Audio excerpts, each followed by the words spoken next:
So, as I've said, the religious concept and imagery of the Egyptians were very strongly influenced by the terrain. We have a land of contrasts. The Nile Valley itself, they're called Kemet, which means the black land. That's the land of the alluvial soil. The desert on either side was called Deshret, which means the red land. This is the dangerous, hostile area. The river runs south to north. The sun crosses the other way. In the south, the river is very, very narrow, with a narrow band of cultivatable land on either bank. In the north, here, the river widens into a broad, marshy delta full of papyrus swamps and grazing for cattle. These are two very different terrains, and originally they were two kingdoms. Egypt started off with local chieftains, and gradually the power influence of these chieftains got larger, and before the historic period Egypt ended up with two particular cultures and two rulers, one for the narrow part of Egypt and one for the broader marshy part. And this is why you have images of different crowns, for example.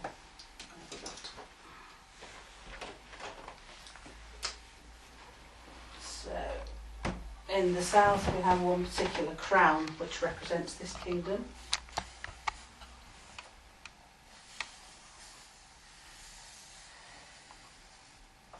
That's the white crown, which represents Upper Egypt. And in the north we have another one.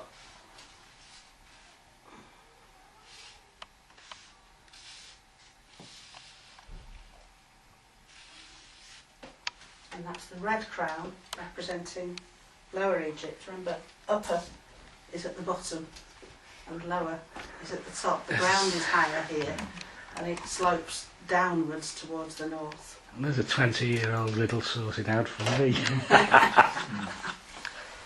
The Egyptians, if they'd drawn a map, they would have drawn it the other way out, probably. It's just Eurocentricness that makes us think of it that way. Of course, you have two kings, and there are different types of different cultures developing within the two areas. I'm not going to go into it in huge detail today because this is just an introduction. But you have different types of civilization in the two areas. Upper Egypt, the south, is more constricted, the river is narrow, and you have a more patriarchal type of community here. Here it's broad, lush, rich, swampy lands where cows graze, full of papyrus, and you have a more matriarchal community developing. See Bob smiling at the back. It fits so neatly. I just love the metaphor, yes. But eventually, after a number of waves of various kinds of interaction, some less peaceful than others, the south conquers the north, and we end up with a united Egypt. I brought you a picture along. I'll find what I've done with it. I brought some handouts. But what you've got here is a wonderful symbol called the Smar Tawi, which means the union of two lands.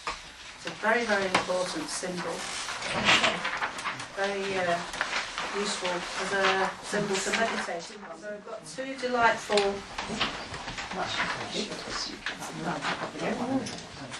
delightful gods here. Nice, rotund, well-fed gods. This is the god Harpy, who is the god of the River Nile. One has papyrus plant on his head. The other one has a lily or lotus on his head. One represents Upper Egypt, one represents Lower Egypt. And they have between them made a very useful knot, a reef knot no less, which is a very, very strong knot which doesn't slip. And they've got this tied around a strange object which is actually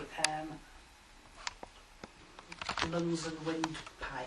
So a pair of lungs at the bottom and a windpipe, which is the hieroglyph for the word sma, which means to unite. And this symbol can be found at the bottom of the pharaoh's throne. So it's showing how plants from the south join up with plants from the north and tie the whole land together. And throughout most of the historical period of Egypt, which is a period of over 3,000 years, where you actually have written history as opposed to just archaeology, Egypt was united as one land.